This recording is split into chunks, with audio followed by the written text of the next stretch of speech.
আমার মনে হয় সব মেয়েদেরই এটা একটা বড় চিন্তা যে প্রতিদিনের খাবার মানে আমরা কি কি বানাবো, কখন কি কি, মানে লাঞ্চে কি থাকবে, ডিনারে কি থাকবে, ব্রেকফাস্টে কি থাকবে। মানে আমার জন্য তো এটা একটা বিশাল বড় চিন্তা যদি আমাকেই সবসময় বানাতে হয়।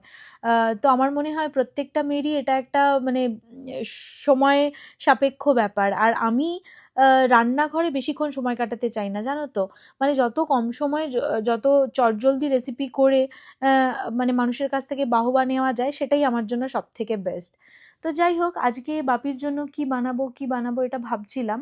ভাবতে ভাবতে ভাবলাম বাড়িতে তো চিকেন আছেই, তো চিকেন আর রাইসটাই বানাই, সেটাই সব থেকে ইজি হবে।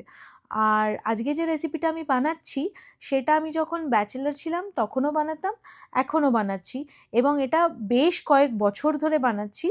আর সবাই খেয়েও কিন্তু বেশ ভালোই প্রশংসা করে। এই রেসিপিটা যত চটজলদি বানানো যায় ততটাই সুস্বাদু হয়। মানে দুটোর দিক থেকেই একদম 10 on 10। তো ভাবলাম তোমাদের সাথে রেসিপিটা শেয়ার করি। কিছুই না, মানে চিকেনগুলোকে ছোট ছোট করে আমি কেটে নিয়েছি, যেহেতু আমাদের এখানে ফ্রোজেন চিকেন পাওয়া যায় প্যাকেট করা, এবং চিকেনের সাইজগুলো বড় হয়। তো আমি সেগুলোকে ছোট ছোট করে কেটে নিয়েছি, এবং কেটে নেওয়ার পর নর্মাল মশলা যেগুলো আমরা ইউজ করি, যেরকম নুন, হলুদ গুঁড়ো, লঙ্কা গুঁড়ো, কাশ্মীরি মির্চ, ধনে গুঁড়ো, জিরে গুঁড়ো, এগুলো তো দিয়েইছি। তারপরে যেটা দিয়েছি সেটা হচ্ছে আমার একটা সিক্রেট মশলা।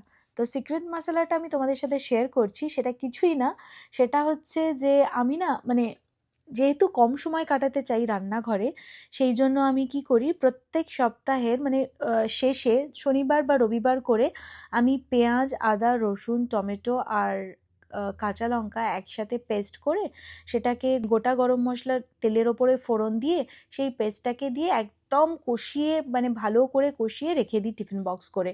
তারপর প্রত্যেক দিন, মানে ওই সপ্তাহের 5 দিন বা 6 দিন যতদিন আমি রান্না করছি, সেইখান থেকেই 1 চামচ বা 2 চামচ, সেটা পরিমাণ মতো, আর যে সবজি বানাচ্ছি সেই হিসেব মতো নিয়ে আমি সবজিগুলো বানাই। বিশ্বাস করো, এতে এত টাইম সেভিং হয়, মানে আমার 10-20 মিনিটের মধ্যে এক একটা সবজি তৈরি হয়ে যায়।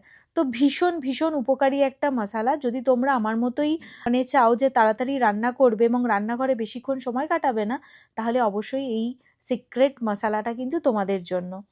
যাই হোক, সেই সিক্রেট মশলা প্লাস হচ্ছে টক দই দিয়ে ম্যারিনেট করে রেখেছিলাম, আর তেলের ওপর আবার খানিকটা গোটা গরম মশলা, শুকনো লঙ্কা আর তেজপাতা ফোড়ন দিয়ে ম্যারিনেটেড মাংস যেটা রেখেছিলাম সেটা ছেড়ে দিলাম।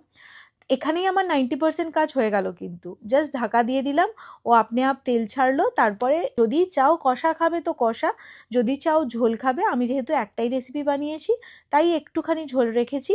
কালারটা খুব সুন্দরই এসেছিল। আর সাথে গরম গরম রাইস আমি রাইস কুকারে বসিয়ে দিয়েছিলাম। তো আমরা তো এখন চিকেন আর রাইসটা এনজয় করব। এর মাঝে তোমরা আমাকে জানাতে ভুলো না তোমাদের আমার এই সিক্রেট মশলার ব্যাপারটা কেমন লাগলো। আশা করছি নিশ্চয়ই ভালো লাগবে, আর ভালো লাগলে কিন্তু আমাকে কমেন্ট করতে ভুলো না, লাইক আর সাবস্ক্রাইব করতেও ভুলো না।